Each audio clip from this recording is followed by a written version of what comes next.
Hello Animorphs fans and welcome back to the Animorphs universe. We're going to do another one of those top 5 best/worst moments today. We're on to the worst, and I span the wheel, and you've probably read the title already.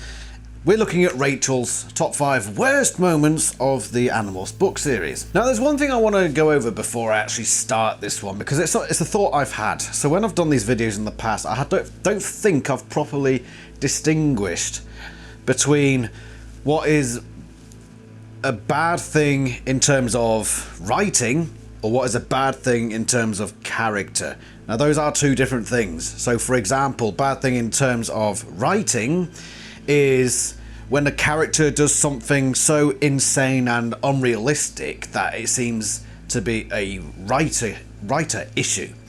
And character worst moment thingamajigger can actually be a positive for the series but bad for the character. So for example, one of the things I considered for today's video is the part where Rachel threatens David's family, which in terms of her character development is a bad turn, I think, for her character, but it's actually a deliberate thing and it fits her character and it works for the greater good of the series as a whole.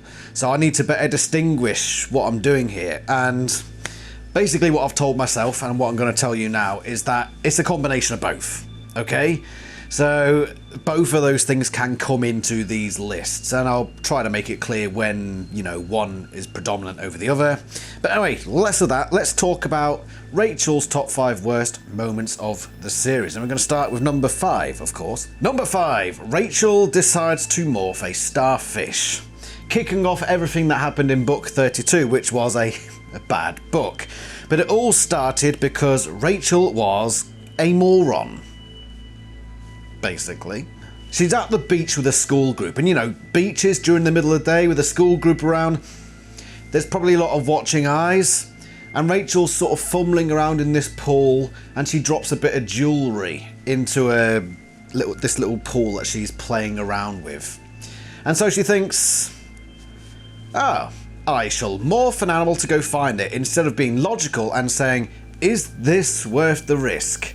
Can I not just get another piece of jewellery, even if I can't get a jewellery that's as valuable as that one? Is it worth risking the safety of the planet?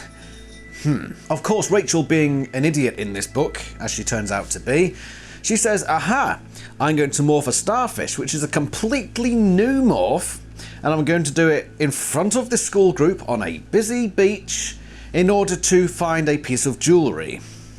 And I know that in hindsight this does turn out to be a dreadful decision, but even if nothing bad happened, it's still absolutely ridiculous. Of course, then she gets chopped in half, and then we get the whole mean nice Rachel thing, which was awful.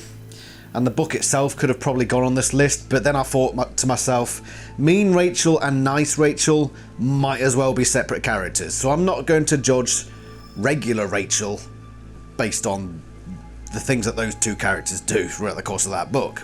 Number 4. Being an arse to Titi. This is a really small moment, but actually I think it reflects terribly on her character. We're in book 27 for this one, which is actually a very underrated book, I feel.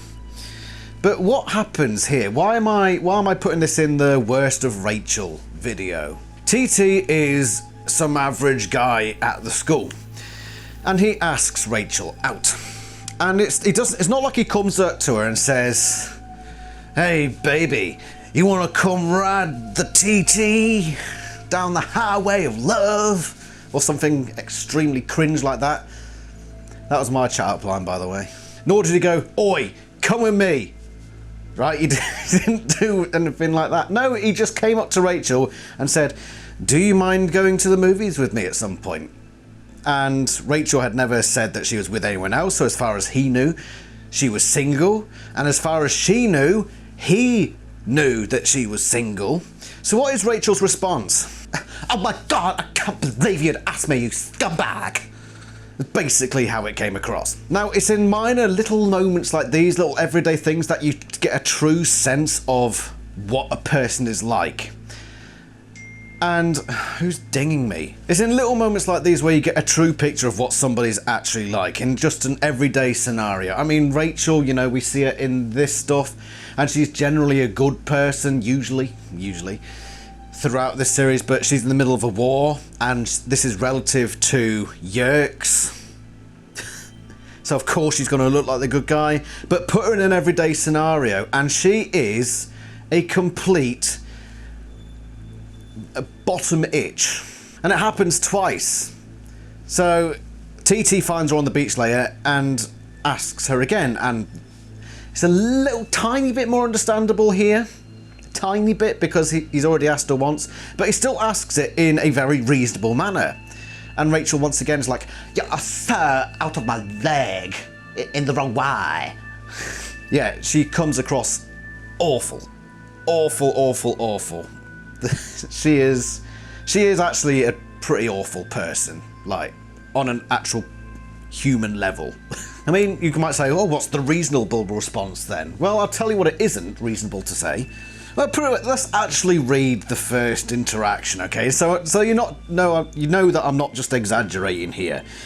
So Rachel is balancing on the balance beam and she looks like she's losing her balance. "Don't worry," he said, jogging up. "I'll catch you."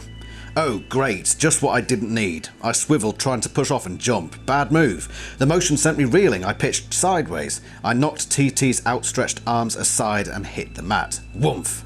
Ouch. My palms stung, so did my hip. "You okay?" he asked, putting out his hand. "Yeah." I ignored it, got up. It's just a guy being friendly, and you're just being a total arse about it, Rachel. "So, I suppose this means you're falling for me, huh?" he asked, grinning. "Want to go for a movie or something?" And that's basically just a cringe chat-up line, isn't it? And he's actually thinking of on the fly, so I don't see anything wrong with that. And it's not implied that he has a tone.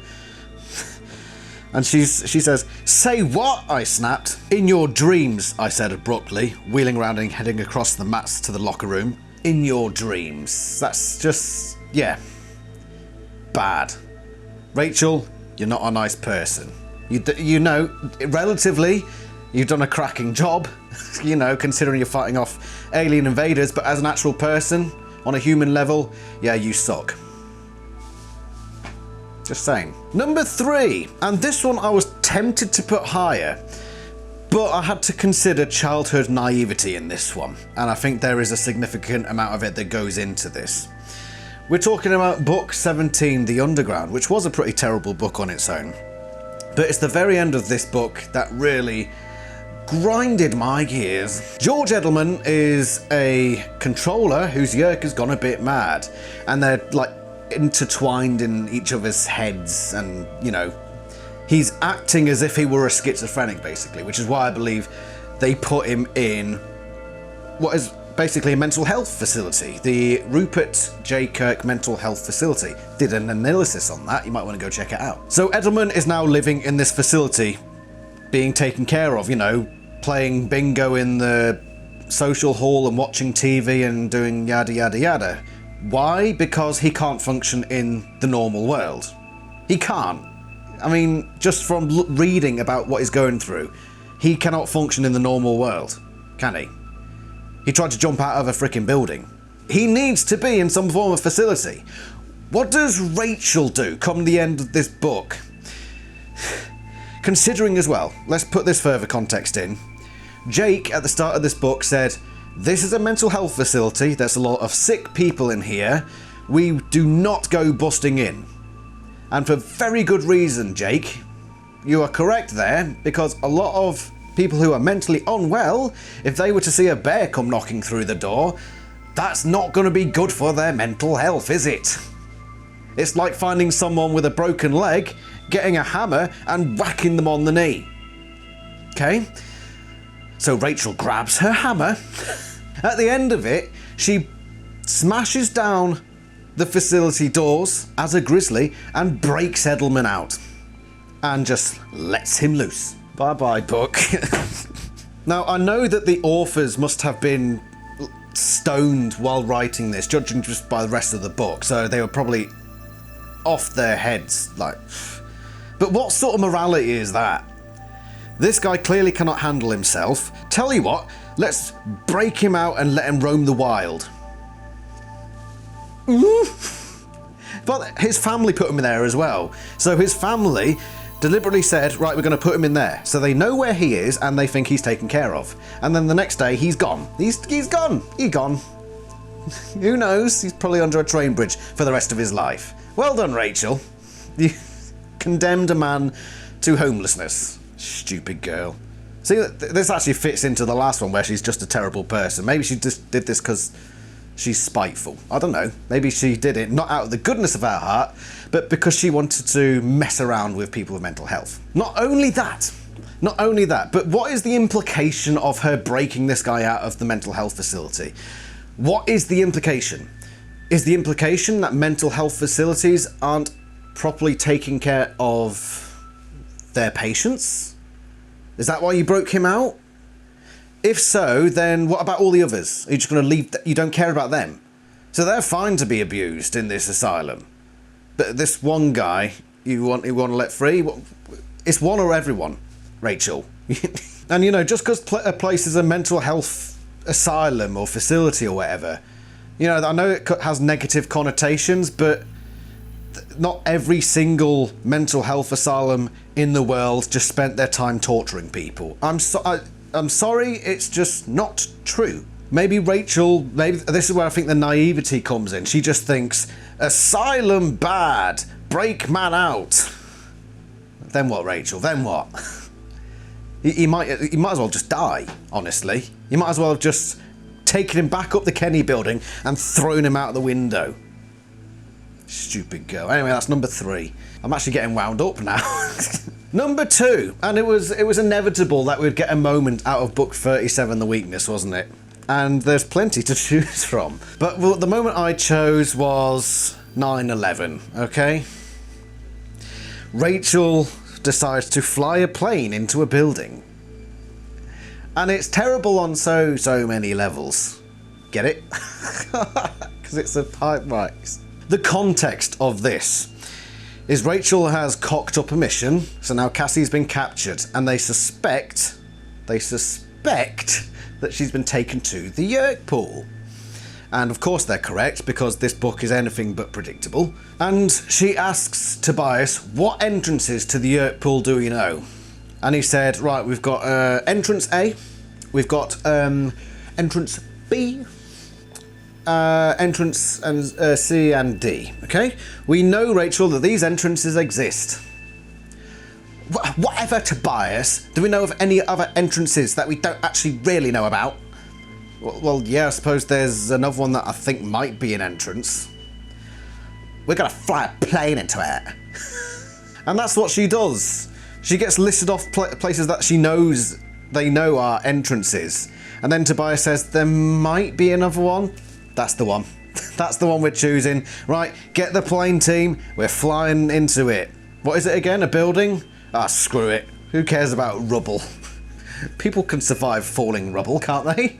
It really... But the most annoying thing is that this pays off. I'm due another you on the floor, but there you go, that's for that. But yeah, it's even more annoying that Rachel gets away with everything she does in this book, including flying a plane into a building. She flew a plane into a building in the middle of a busy city. This is Animorphs. Why is she... How many people died? Oh, it's all right because, you know, the building was hollow. Yeah, it's still got walls. And what happens if you break walls? The rubble goes where? It goes where? And people below go squish, you know, and... But oh, it's okay, because... Just because it's okay. Because we're the Animorphs. Just consider it a good thing that this book was released before 9/11. Oh, actually, no. Well, no. Maybe actually it's a bad thing, because if this book were written after 9/11, we wouldn't have gotten that stupid scene because it would have been seen as offensive. And they would have done something else stupid, like, we're going to drive a yacht into a bouncy castle over... I don't freaking know. Something else equally stupid. We're going to take this Formula 1 car and we're going to drive it through the dynamite factory. That could work. That's what they'd do. So that's number 2. So let's go over some honourable mentions, and one of the honourable mentions is just book 37. I've just written down on the list book 37 because the whole book is a Rachel worst moment. Barely a page goes by where she's not doing something stupid, insane, schizophrenic, or a combination of those things. It's ridiculous. The only thing that stops more moments appearing on this list, like actual specific moments, is because a lot of the bad things in that book are what the people around her are doing. So it's not necessarily her fault, it's that nobody stops. Everyone's just like, you go Rachel, you do you, even if it means risking everyone's lives, just go ahead, it's great.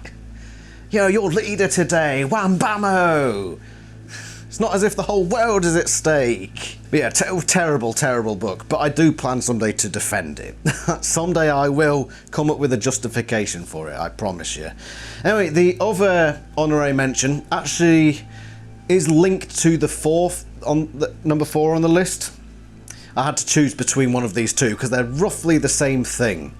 So what was number 4? It was Rachel being a complete bottom itch to Titi and exposing herself to be a pretty horrible person. Well, this is basically another one of those things, and funnily enough, it comes from book 37, The Weakness. And this is where she just becomes a bully. She becomes a bully.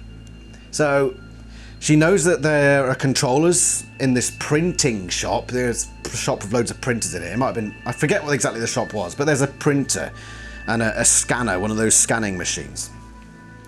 And there is like an older teenage cashier who just works there as like a part-time job or whatever. And one day he gave her a dodgy look at some point. Just looked her funny one day. And so she starts to photocopy his behind. You know, that sort of thing that, you know, bullies do. Why? It's okay because he's a controller. Let's forget the host. That's part of this experience as well. Why? Because one time he looked at her funny. Rachel, you're a bully. And an arse. You're a bull arse. A blass. But what is the worst moment of the series for Rachel? What is the crowning glory in this inglorious list? It is the time in book 33.